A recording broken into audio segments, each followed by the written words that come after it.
And now, our feature presentation.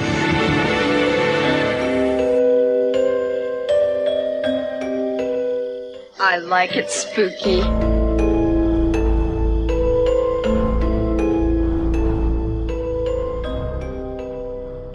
Hey everybody, welcome to this episode of the I Like It Spooky Horror Podcast. I'm Brian. I am Clint, and I wish we would have hit record because we just got done covering Scream 7 just between Brian and myself. But for this episode, we never really explored the vampire universe that much, and so we decided to stay out of the sunlight here in the shadows just a bit longer. But before we get to that, let's get to the news.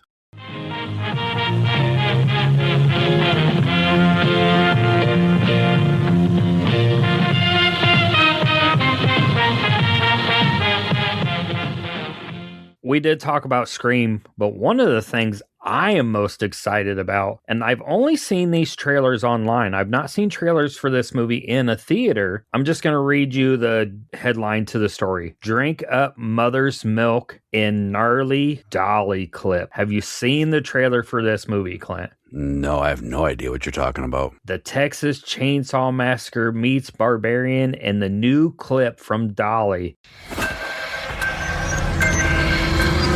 You're a new doll. You're gonna have to play along. Play along. This March.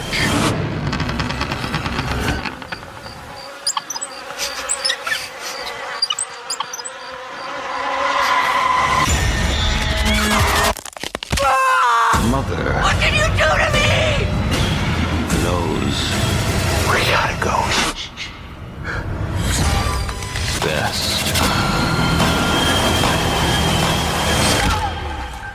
You got to watch the trailer for this. I haven't seen the clip. I saw a still image on social media, and I just kind of kept going. So this is something I should look into then. I think it looks great. The film hits theaters March 6th via independent film company and Shudder. Bloody Disgusting is hosting free advanced screenings in March. On the 3rd, by the time this episode's dropped, these are already happening. Houston, LA, New York, and Orlando. Shot on 16mm film, the gritty horror movie centers on Macy, a young woman fighting for survival after being taken by a deranged monstrous figure intent on raising her as her child. They take her to the house. She's their child. They're trying to give her a bottle, so it's got that weird Texas Chainsaw feel, but that weird...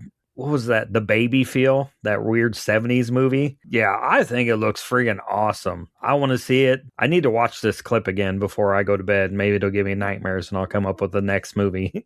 We're horror people. We watch those clips and then we just go to sleep with smiles on our faces. But you can check this out on Bloody Disgusting, IFC, and Shudder. I hope it comes to theaters around here. I guess that would be like next Friday would be the day it drops. Yep, and that's the same day, completely opposite that I talked about before, is when the new Peaky Blinders movie comes out. So that's going to be taking up my time. And then my next one, Tubi partners with Blacklist for horror screenwriting initiative. Tubi is partnering with The Blacklist, a platform for writers to showcase their projects for industry professionals with a new initiative for horror screenwriters. And this is also on bloodydisgusting.com. Deadline reports that the initiative will provide writers with the opportunity to submit horror script with the intention for Tubi to produce and distribute the selected project. The Blacklist will executive produce and collaborate closely with Tubi throughout the program. You can start submitting scripts now through June 30th. They'll review them and they'll announce a winner in October. Tremendous, exciting opportunity. But I will tell you from my experience as a wannabe screenwriter, it goes along with the haunted house industry too. It's so scary to share your ideas because you can,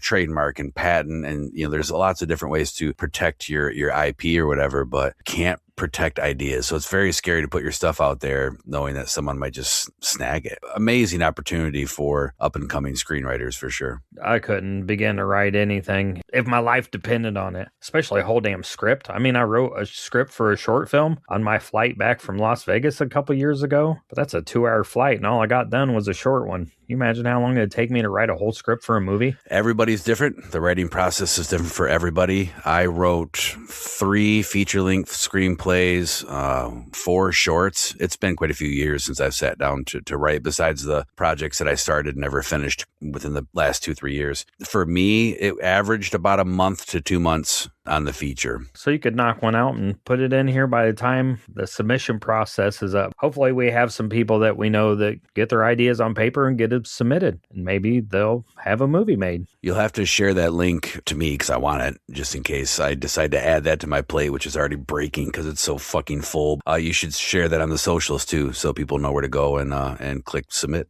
Yeah, I'll go ahead and share it on the socials this week so that when people hear this, they can go to the podcast page and find it. And if they look earlier, they're going to find it then. Okay, I sent it to you. Now it's time for your news. There's a ton of news, and thank you for sending that to me. I might be able to dig up old screenplays that I wrote and submit them. Who knows? I don't have to do anything. There's a ton of news, and I was going to do a Brian pick one, but I'm not going to do that. There's a couple I want to touch on, and then just some I'm going to blurb out there. I was going to give you the choice of the John Waters, Bill Moseley movie that's coming out, which that right there says enough. Go see it.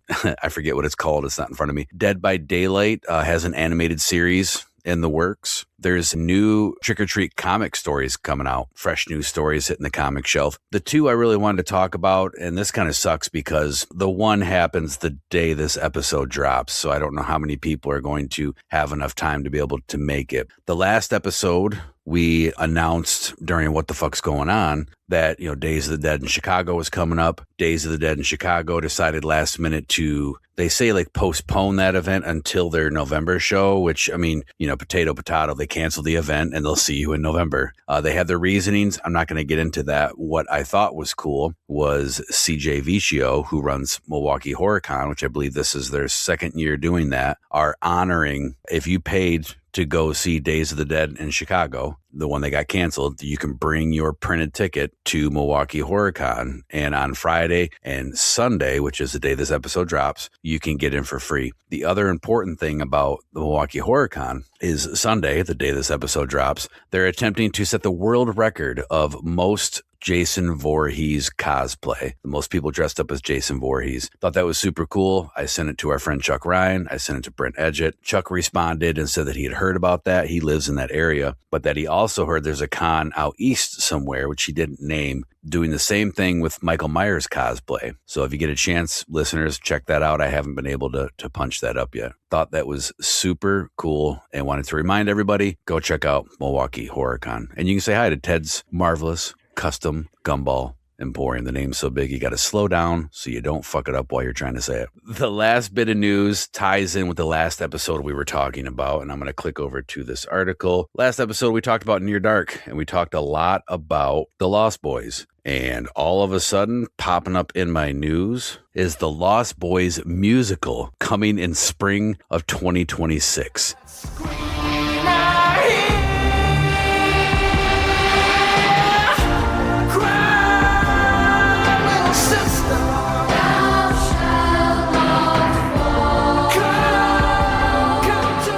Says Become One of Us. The Lost Boys is now a Broadway pop rock musical adaptation of the 1987 cult classic film, scheduled to begin previews on March 27th and open on April 26th, the day before one of my birthdays, at the Palace Theater, which I don't know exactly where that's at. Directed by two-time Tony winner Michael Arden, the show follows a family navigating a town of teenage vampires, blending horror with themes of rebellion and identity. I just thought it was simpatico, Brian. All of a sudden we cover vampires, we're talking about the Lost Boys, and boom, there's a fucking musical coming out. You play music, you gonna get a part in it? I play partial notes from like 4 different songs, so I seriously doubt. I got some pipes though. I can sing if I'm not too afraid to do it. You can play the music at the campfire. Isn't there a campfire scene in Lost Boys? Yeah, I think so. Yeah, I'll be the saxophone guy. I'll be, what's his name, with the chains and the no shirt. The night before this recording, we had the Miss Your Fucking Face get together for Haunting in the Hills, and one of the actresses brought a fucking karaoke machine. God, it was fun. Everybody had fun with it, but they're bugging me to come on. I'm like, no.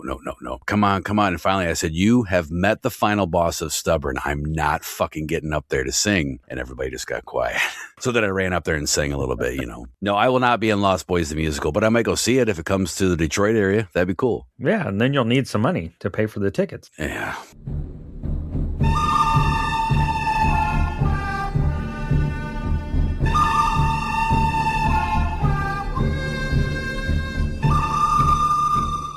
So on this episode of Why Are We Poor, It's because I support my friends who are horror writers and the local bookshop. And I grabbed, just today, Fangoria, and the back's super cool. The back is The Bride, and it's got that old-fashioned, 50s, 60s, like a fashion magazine on the back almost. Yeah, but it's also kind of tied in with the new age selfie tongue hanging out pic. And then on the front is Sigourney Weaver and her new movie, Dust Bunny. I've been wanting to see that. We talked about that briefly, like multiple episodes back. It took longer than I thought to come out. It's finally out. I want to check that out.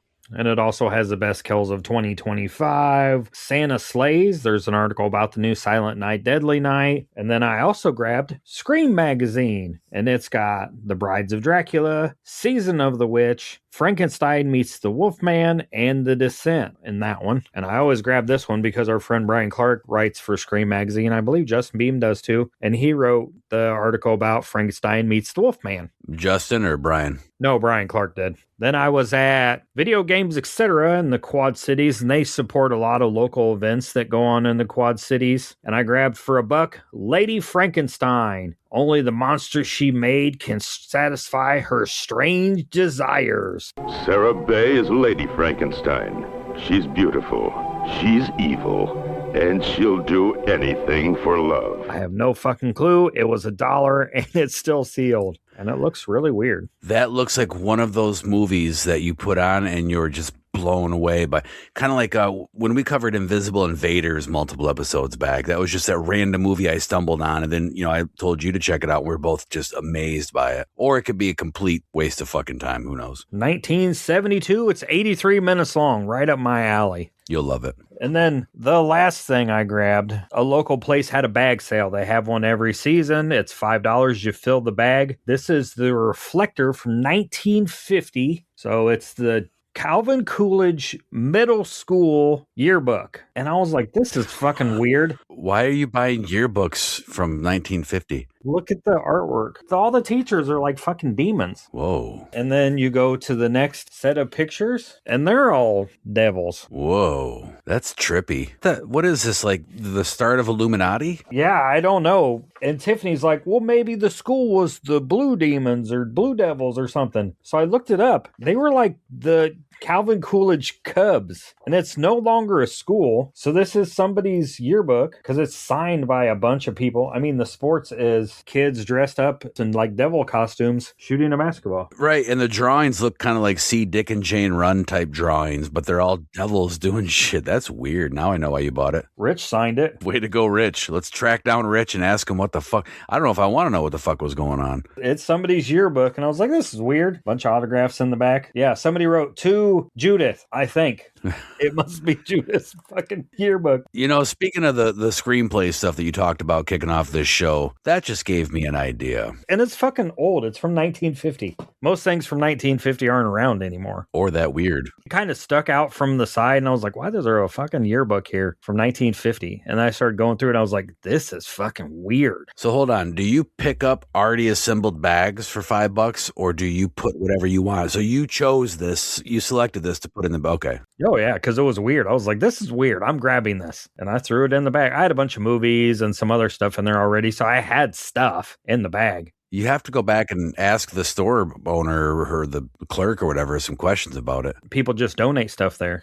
Right, but they might go, oh, that. I remember that. That was dropped off by the creepy janitor from down the street. I don't know if I've shared this story on this show before, and it's not horror related. I went in the store one day, volunteers working up front, and I grabbed this record. And I live in Galesburg, Illinois, and it says the Carl Sandburg Historical Choir. I'm like, that's weird. Carl Sandburg's a Galesburg thing. So I grab it and I'm looking at it. I just put it back and I go up front. And I'm like, I can't imagine somebody's not grabbed that already. And the lady's like, grabbed what? I said, there's a Carl Sandburg Historical Choir record back there. And she said, my daughter sang in that choir. They went to Washington, D.C. They sang with Tom Jones. Then they lit the Christmas tree in Washington, D.C. at the White House. I said, really? My husband went with her too. I said, well, here's the record. You have to buy it. That's my husband right there. That's my daughter on the front. No shit. You have to buy this record. I don't have a record player. If you do not buy this record for $1, I'm going to buy it for you. So you can wrap it up and give it to your daughter. This is too much of a coincidence or whatever you want to call it. So she did end up buying it. And I've been back to the store and she said, I gave that to my daughter. She thought it was the funniest thing. Her kids were giving her a hard time about it. I guess her daughter's kids are like in their 20s and they were giving her a hard time about it and the way she was dressed. So it's just another one of those weird things. Where the fuck who would donate their dad or their mom's 1950 yearbook? Right. Thank you for circling back to that yearbook. I want to know more about this fucking yearbook. Or who I'm going to have to look up Judith Riley. I mean, there's some Rileys here in town. Yeah, I'll have to do some digging and find the school's not a thing anymore. It's closed. You'll have to dig, man.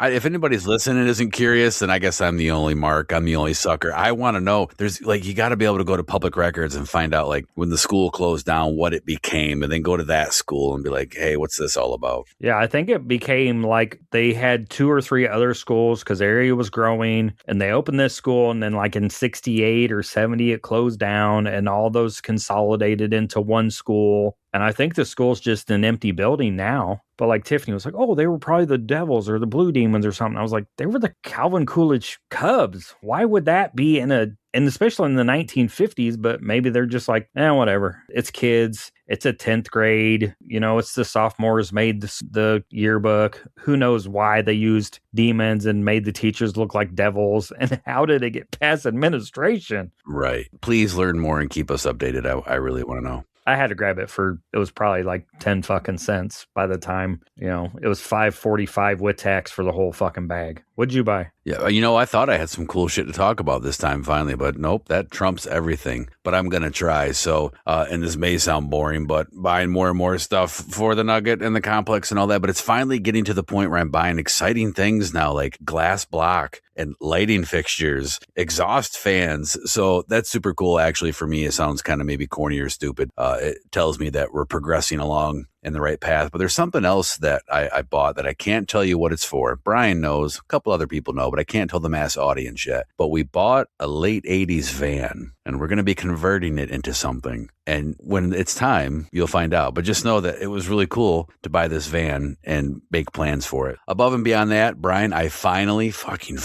bought something for the collection. The Scream popcorn buckets.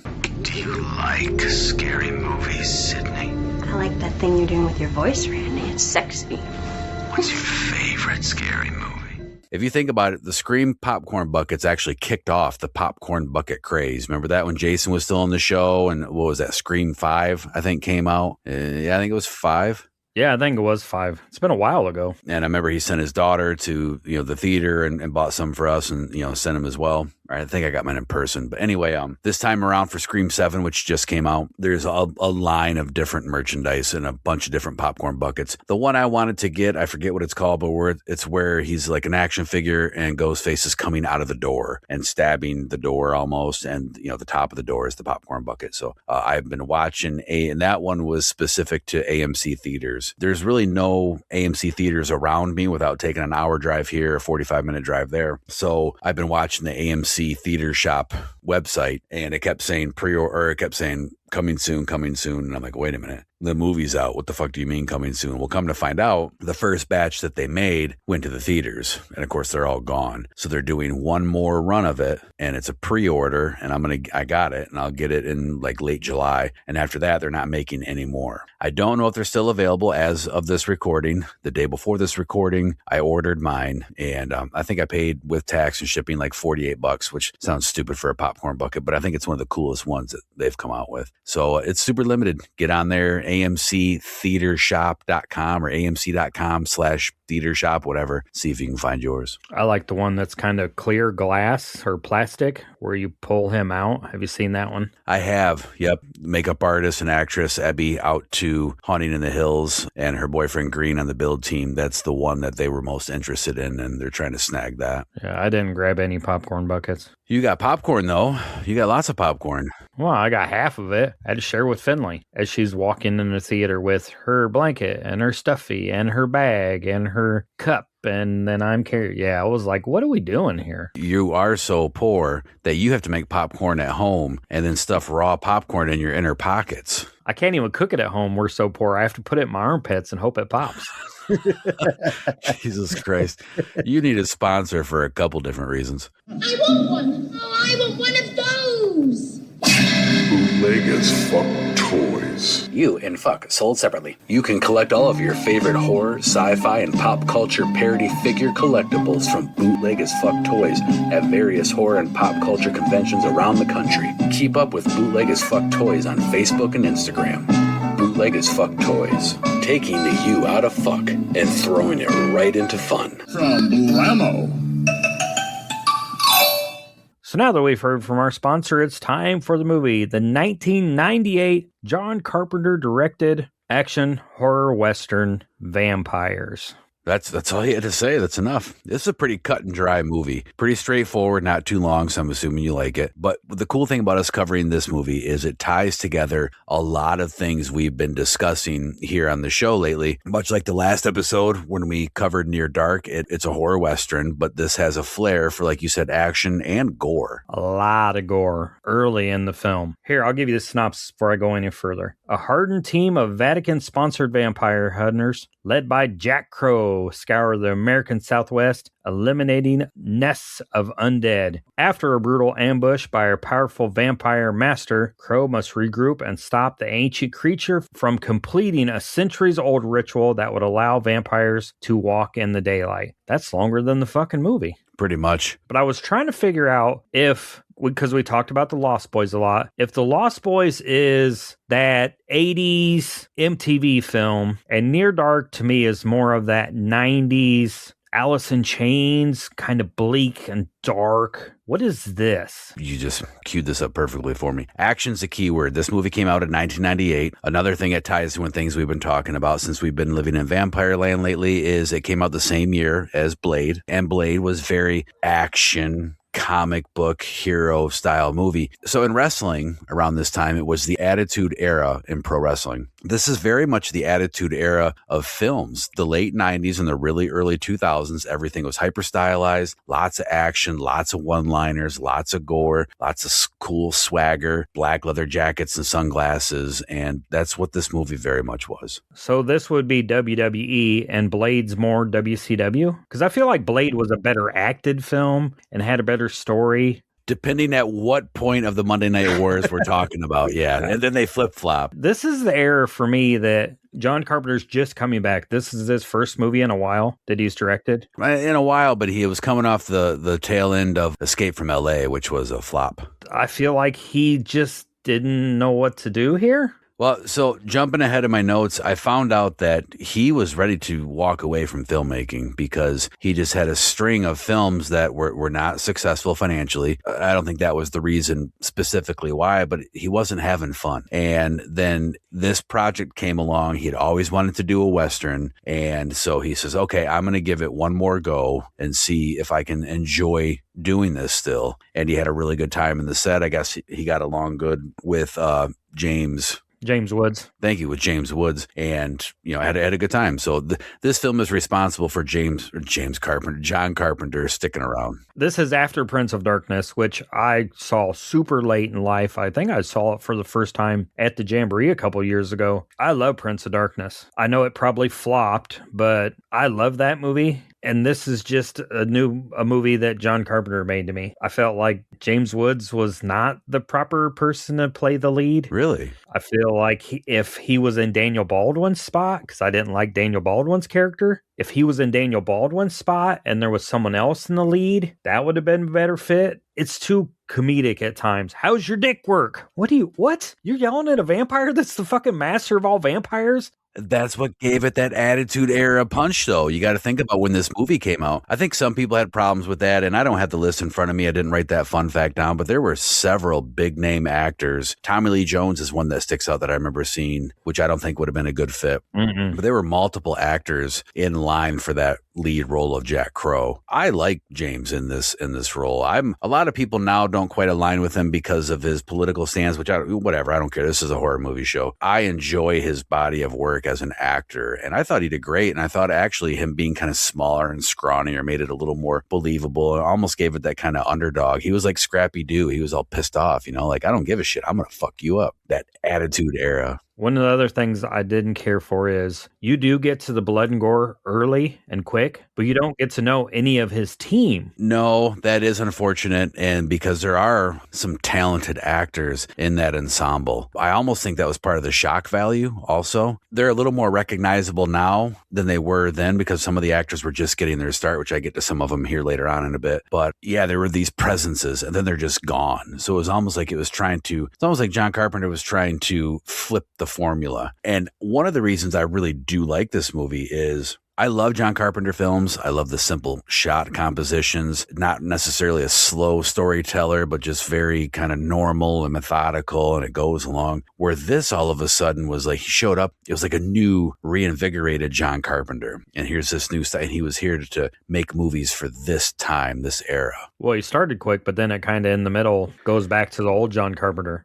It does, and that was actually one of my issues with this film was especially towards the end when it got to the ceremony reenactment, the montage, it kind of, I thought, got a little dragged out. But if you listen, the more I think about it, I listen to myself review movies, and I'm like, there's a point in every movie that I think slows down a little bit. Yeah, but I felt like for me, because it hits you right in the face, they're killing the nest of vampires, they're dragging them all out, then they're having a party, there's nudity, the sheriff's kind of pissed when you leave in town, then the vampire shows up and slaughters everybody. I mean, he cuts the guy in half, he like splits him down the middle along the neck, and he opens up like a taco. He just opens up. He said like a taco. All the meat spills out, cheese is everywhere, sour cream's coming out, and then it slows down. They get a new preacher, they go on the road, the guy gets bit, he burns himself, he gets bit later, he burns himself. I'm like, why does he keep fucking burning himself? He's trying to clot the blood and slow everything down and not bleed out. Come on, man. I guess, but God. You never been bit by a vampire in the desert? That's what you're supposed to do. You shoot off an Uzi, you hold it to your neck, and then you go about your day. This is, to me, that movie that's super fun. You put it on in the background and you just let it play. And then you catch the cool parts, all the stuff where he's getting bitten and where he's shooting the vampires and where they're trying to fish the vampires out of the jail, getting attacked at the party. You catch all of those parts. After your initial watch or two, this is just something that because I own it on VHS and I hooked my VCR up the other day and popped it in and watched it. And then I watched it again tonight. And I'm thinking, man, I could just push play on this and just sit at my computer and work on stuff for the podcast and have it on in the background. Where Near Dark, I'd have to pay attention to what's going on. I have to watch that movie. I think something that lends itself to what you're talking about, to where there's all this stuff and it slows down. It's almost like the beginning. Most movies you have a hook, and it's usually a 5-minute hook. 10-minute hook. This movie basically has like a 30-minute hook, and it's kind of split up into two parts, and then you get into the story like this. Okay, you establish the vampire hunters, you establish kind of like the character traits, and then you establish the story in this cool, very bloody, gory way, and then you get to the story. So that's probably why it feels like it slows down. Just earlier I said that this reminds me of a lot of things we've been talking about recently, and some other things that this movie shares with Near Dark and Lost Boys is the poster, and there's also a scene in the movie, and they share the same backlit silhouette as Near Dark and Lost Boys. And it's when there was actually twice in the movie. Once when the vampire slayers were getting ready to descend, I think, into the first house. The other one was the vampire masters when they were descending onto the town at nighttime and that backlit. So something about vampire movies and backlit silhouettes. But we've also been talking a lot about Twin Peaks just here and there, not covering it just kind of, Twin Peaks this, Twin Peaks that. This film co-stars actress Cheryl Lee of Twin Peaks fame.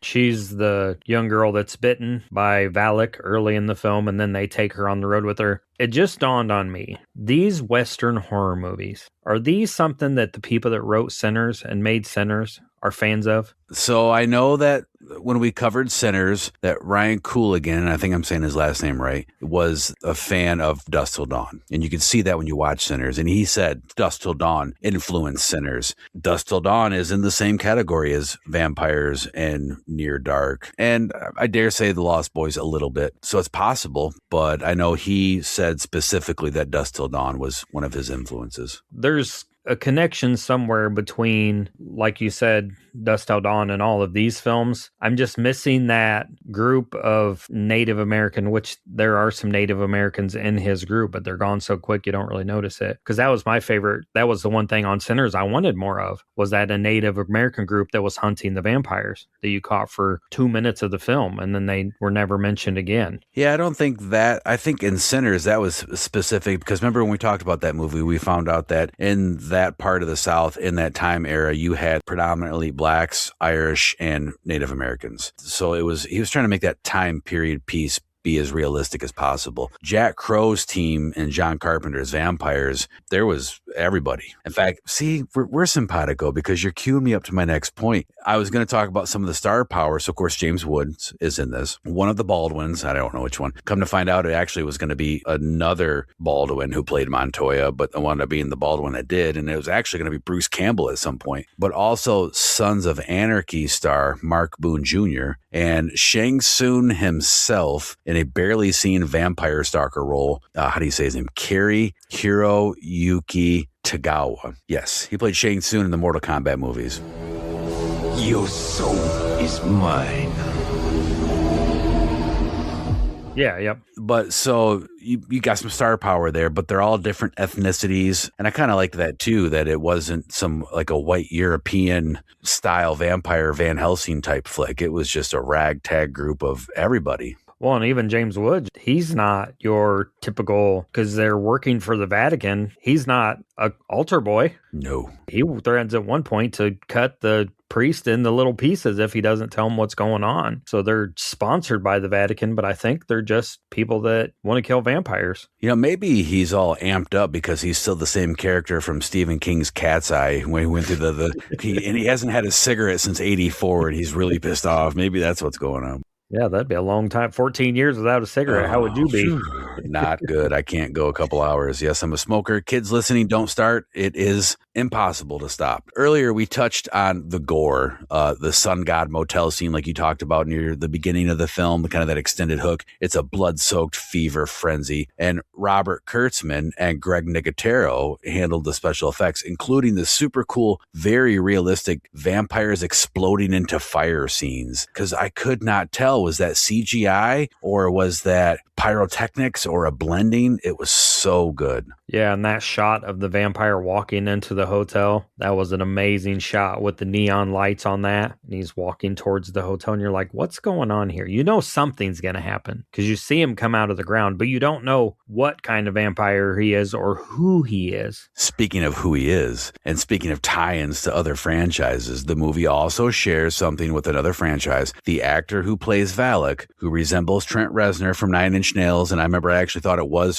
for a brief period of time. It's not Trent Reznor. Sorry, Rob, from Mad Ghoul Radio. Of course, you already knew that. It is none other than Terry Silver. I just found this out. Terry Silver from the Karate Kid franchise, Thomas Ian Griffith. Whoa! Whoa! Whoa! Come on, little man. Let's see how good you really are.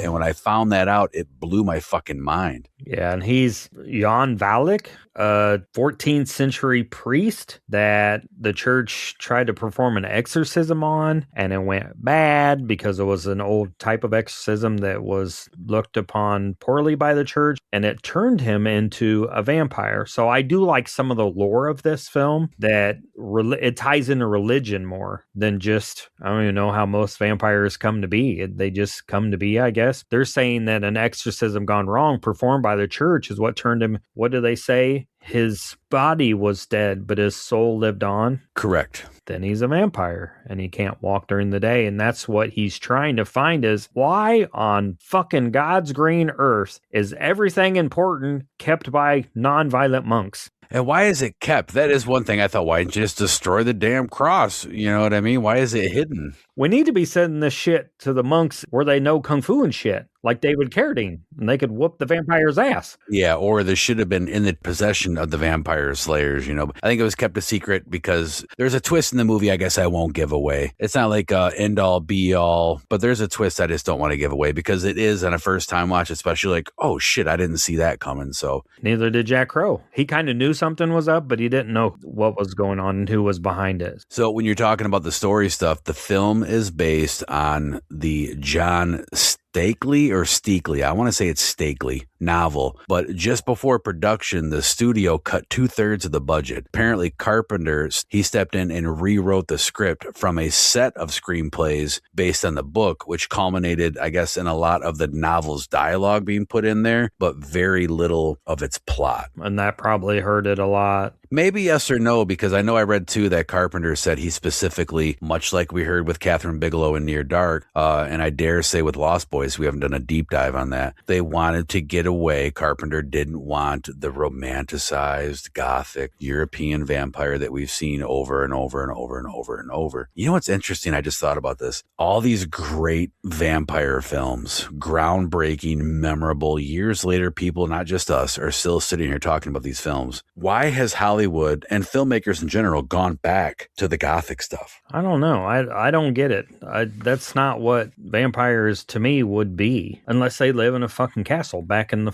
1400s. Exactly. I think it's a product of environment and time era. They would be these monstrous killing machines eating. I guess they don't eat people. They suck them dry, but Valak, he went down on the one hooker there. I guess there was a scene cut from the movie too for gore. One of the cool things I thought was the master vampires in this movie. There's no coffins. There's no basements or crypts. They just bury themselves in the fucking dirt. So it's like watching zombies bust up out of the ground every time. I loved it. But I guess there was a scene where a group of masters did that and then just attacked this mass group of coyotes nearby, like a pack of wild coyotes, and tore them apart. And I guess they got rid of that scene because, you know, the MPAA. Well, and if you remember right, when Valak's doing that to that young lady, he's all smooth about it. It's the one time he's smooth in the movie. Something along the lines of, did you enjoy that? I'm never going to forget it. Neither will you, or something like that. Yeah, it's like, I'm going to give you something you'll never forget or something. Like, yeah. What the fuck? Well, I read too that one of the reasons that Thomas Ian Griffith was cast was the filmmakers, they didn't want the Gothic vampire, but they wanted something a little sexy, something a little kind of alluring, and to add that layer of appeal to it, which I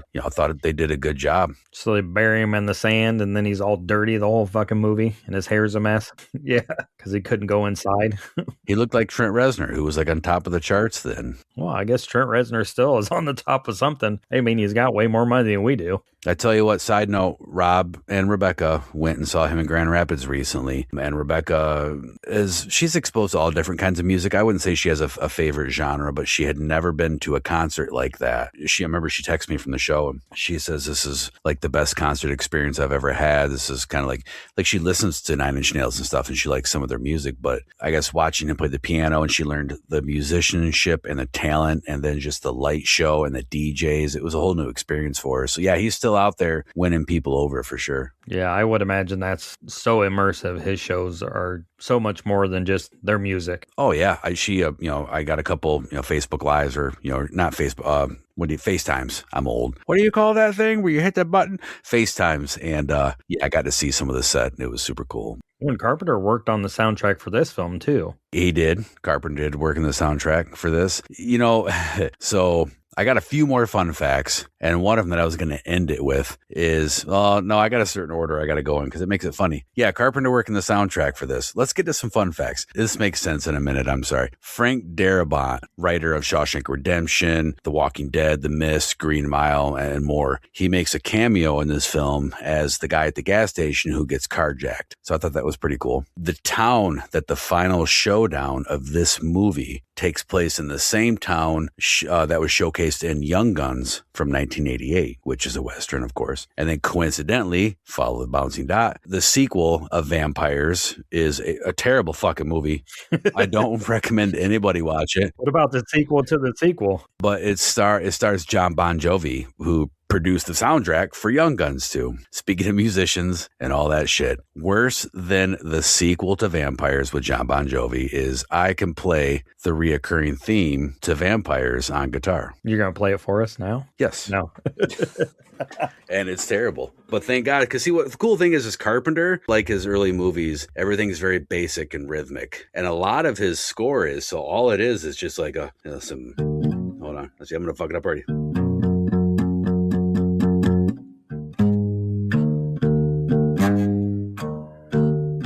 That's it. Yeah, that's the whole soundtrack to the whole fucking movie. And it just goes over and over and over. I actually fucked up. I made the notes backwards. There it is. Watch out, Justin Beam. I'm going to do an album next.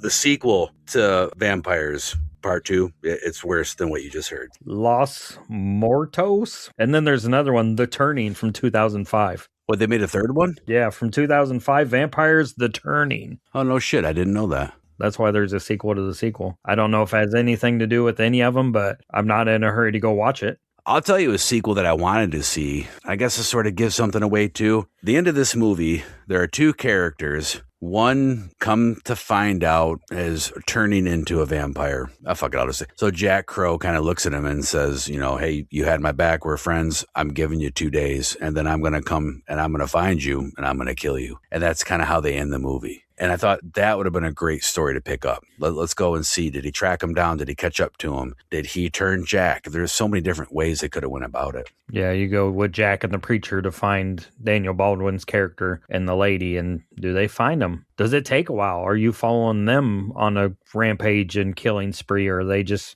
laying low? Does she become the vampire master because he's killed and she's the last survivor of being bit by him? So much really good story that does not involve John Bon Jovi that they could have done something with.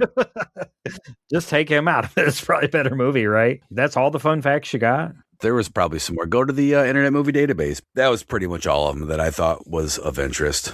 I guess one that can be added is what our ratings are. There's no cool out-of-print documentary about the film? No, but man, that fucking... Did you go watch the one from Near Dark? I haven't yet. It's on my watch list for this week. You will enjoy it. Please go watch it. And if you don't enjoy it, let me know, because if you don't, then I'll just shut up and not talk about it ever again. Oh, you could talk about it all you want. There's a lot of shit I enjoy that I talk about that you're probably like, shut the fuck up. Only once in a while. What's the rating? What do you think? I'm going to go... I didn't hate this movie. And like I said, it's great background movie playing because there's tons of action, great gore. I'm going to go a 7 out of 10. I don't even fucking know. 7 out of 10 buried vampires. I didn't understand why they fucking laid under the dirt. And then the one time they came out and I was like, it's still daytime out. Maybe it was just the lighting and it was supposed to be nighttime. The sun was setting. Yeah, it wasn't direct sunlight. So they stayed in the dirt because they talk about it a little bit in some brief dialogue where they turn people and they have nests. So like the movie starts where there's this old abandoned farmhouse in the Southwest. That's the nest where the vampires they turn sleep. And then the masters in turn sleep underground because then the slayers don't know where they are. So it's kind of like a hide and seek thing. So I thought it was cool. That makes sense. You'd be walking down the road and step on a fucking vampire. Right. I was just walking through the desert. Oh, man. I think we talked about that before. Because my dad said one time, like, throughout history, anytime you're standing anywhere, you never know if someone's died there or was buried there or was hidden there or what happened there. Like, that's kind of fucking creepy. I went 8 out of 10 and I ate dirt naps out of 10 because I really liked that component of this film. And I liked, like I said, the almost zombie bursting out of the ground aesthetic of that happening. I also gave Near Dark 8 out of 10. They're completely different. They both are horror westerns. They both involve vampires. They're both in the Southwest. I think Vampires is a little more west, I think. It kind of seemed a little more California to me, maybe. It reinvigorated John Carpenter's career. Unfortunately, I think after this, he did Ghost of Mars, which I think is his worst project ever. So that kind of sucks. But that's just my opinion. It created its own mythology. There was a lot of cool, hip angles to everything. It had that attitude. It created so much story that we never got to go further with. I really wish that some of that would have been explored. I keep making fun of Bon Jovi, but I just remember that movie didn't follow the story. It's just kind of like another team of slayers or something. something and it didn't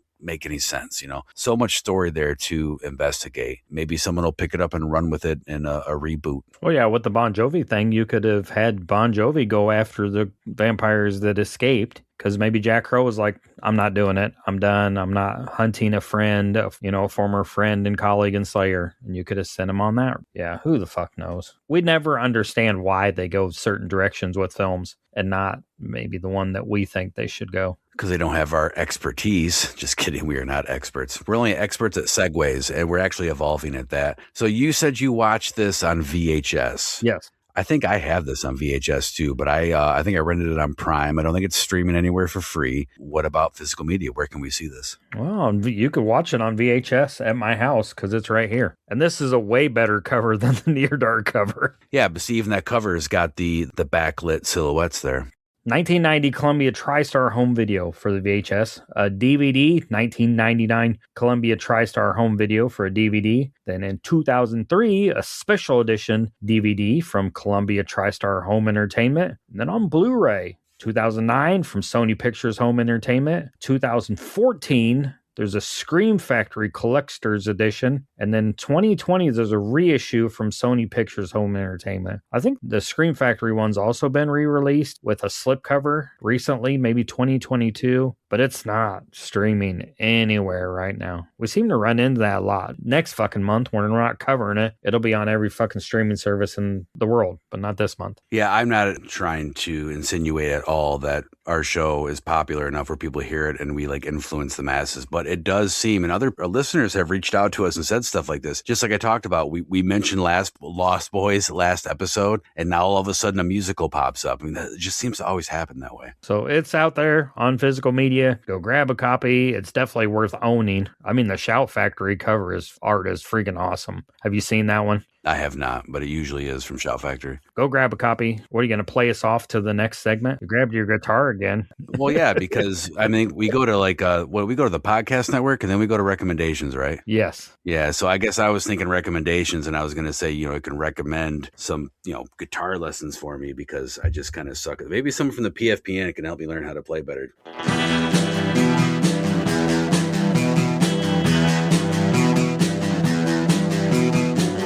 You're listening to the Prescribed Films Podcast Network, home to hundreds of hours of free podcast entertainment.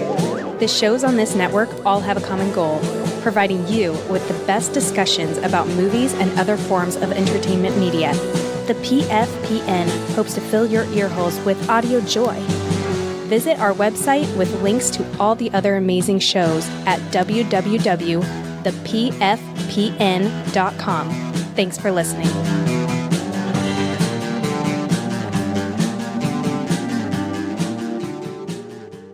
So now that we've heard from our podcast network, it's time for recommendations. How am I going to find recommendations for vampire movies? It's kind of hard since the recommendations for the last vampire movie was this movie. So the recommendations for this movie are the last one we covered. Did I mention the documentary for Near Dark?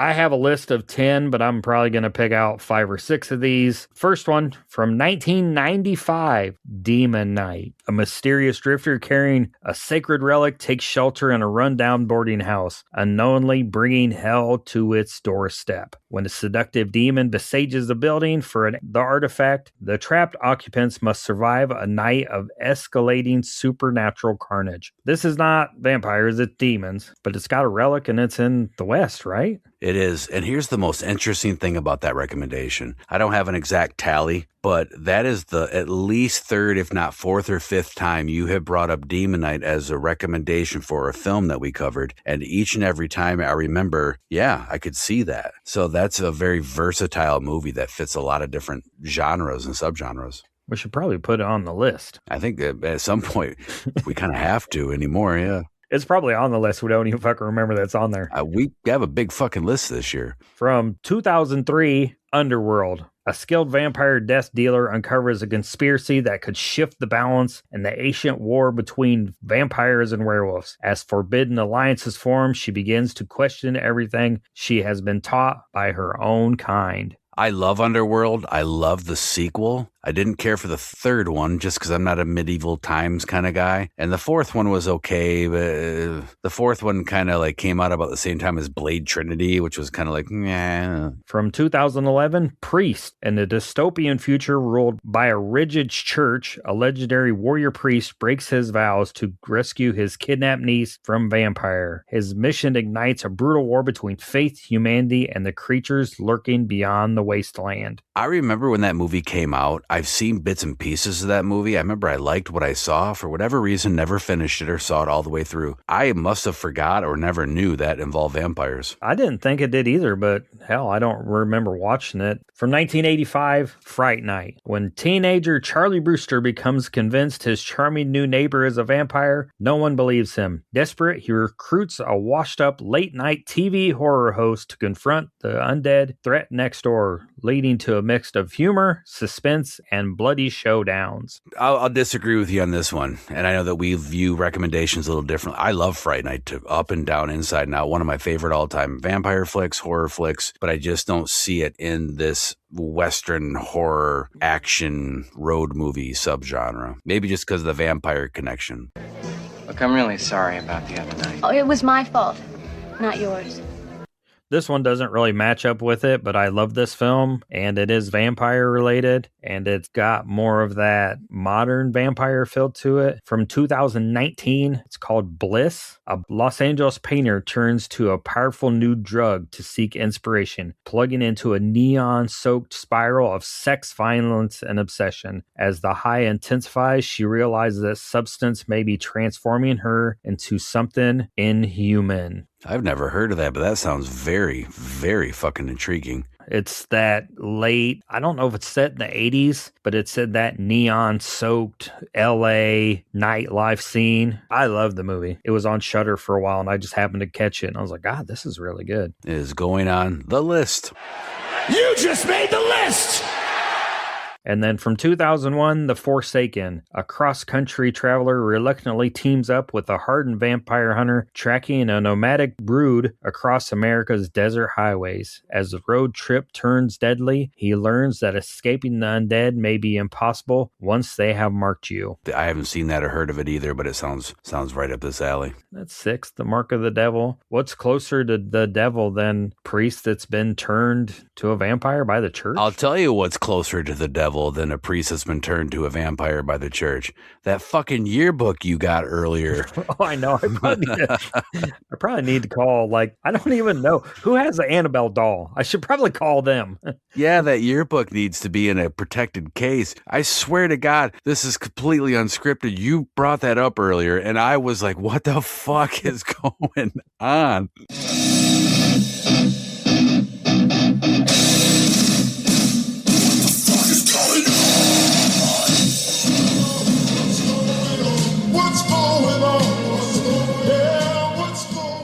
So, of course, March 15th is the last day of Milwaukee Horror Con. We talked about that earlier. It's at the Beard Center in Milwaukee, Wisconsin. Horror Hound is happening March 20th through the 22nd. Midwest South Con is March 20th through the 22nd. That's in Memphis, Tennessee. Ghoulie Con, St. Louis, is March 21st in Saget, Illinois. Mockingbird Lane 2026? I don't know what that one is. That's March 27th through the 29th in Live Oak, Texas. So we're getting into that time period where all of this stuff is starting to pop up. Then there's, in a couple weeks where there's nothing. I don't think I have anything horror related. I'm trying to get some events going in my area. I reached out to a local bar about doing some movie showings. I'm working with our friends at the Capitol Theater to maybe get some movies shown. I'm trying to get, Severin, a movie showing later in the year. But God, everything takes time. It does take time, and there is so much going on. The attention span is ever shrinking, and so it's really hard to get things going and get it out there and get it advertised and get a good group to show up and check out what you got going on. I don't know if it's good or bad or what it is, but there are some conventions that are kind of falling by the wayside. So I feel like we need people to be able to step in and fill those gaps and get stuff for people in the community. I agree. I think it's a bittersweet thing, to be honest with you. Some of them go because they should. Some of them go because they're not ran correctly. Some of them go because everything dies, man. Nothing lives forever, and some things just run their course. But I think what's amazing is I've seen some talking about shows specifically that have either influenced other people to carry on and do something different or better. I've seen the big 3-day shows, which I've talked about before. I'm repeating myself, that I will forever be grateful for, kind of morph into these more intimate events, which I think is very super cool. In a world of pro wrestling, I always went to ECW, and it's the same thing. I think these smaller shows at Screamers, Costumes, Static Tape, things like that. What was that? Cinema Stomp, where they show the Toxic Avenger a while back. Those more intimate events are really super cool. That's at a bar in Mason City, Iowa. They do it once a month, and they show a movie, and sometimes they'll have vendors and stuff, but very intimate. It's $5 to get in. You're hanging out with people that love those movies. I need to send this to you. One of the shows in the Quad Cities, there's a QC FrightCon that's coming up this year in the Quad Cities. It's not until June 26th through the 28th, but they just announced someone that I think you would be interested in. It's in Davenport, so you'd have to drive to the river and then stop and get in my car. I have to go to Iowa? Okay, yeah, okay. As long as I don't have to drive over state lines, yeah. Tara Buckman. She was in Cannonball Run, Night Killer, and she was the mother in Silent Night, Deadly Night. Oh, yeah, okay. That is amazing. Yeah, I don't know that I've ever seen her at a convention. No. I was like, I'm interested. I'll go check it out. You know what's crazy is, remember last episode of Near Dark, we were talking about the disappearance of Jenny Wright. And when I looked into that, I came across a somewhat recent picture of her. I didn't know what year it was from. I'm going to say within the last decade. She was sitting at a table with Sean Clark signing autographs. It almost looked like maybe Sean was representing her at one point. I don't know for sure. But yeah, I've never heard about Jenny Wright being at a show. Same thing. These people just kind of pop up. That's super cool. I mean, I guess I got to come hang out with you, don't I? Okay.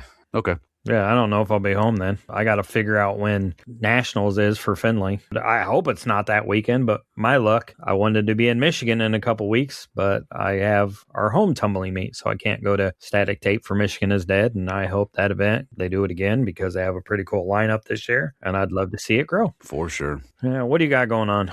2 days after this episode drops, it's St. Paddy's Day, and I've got nothing going on. I am Scottish, not Irish. That's okay. But, Haunting in the Hills is out in the Irish Hills, and I just had a meeting with the guys. The past couple of years, taking over this and kind of rebranding it and everything, it's been a lot of building. And I don't mean physical building. That's part of it. But it's just a lot of connections and audience rebuilding. And we're at a point now where it's finally time. We laid the foundation. It's time to grow and get and do what we set out to do. So I said to the guys, I said, we're a haunt in the Irish Hills. We need to do a St. Paddy's Day haunt. A lot of haunts do them. I've never done them. I don't really get into the holiday haunts a whole lot, but Jesus Christ, we're in the Irish Hills. So I know I'm talking a year from now, but we have already started making plans about next St. Paddy's Day 2027, launching some big haunt event. On top of that, like I said, we got this mystery van, like Zoinks, man. What are we going to do with it? Oh, is that a clue? Nope, it wasn't. Or was it? And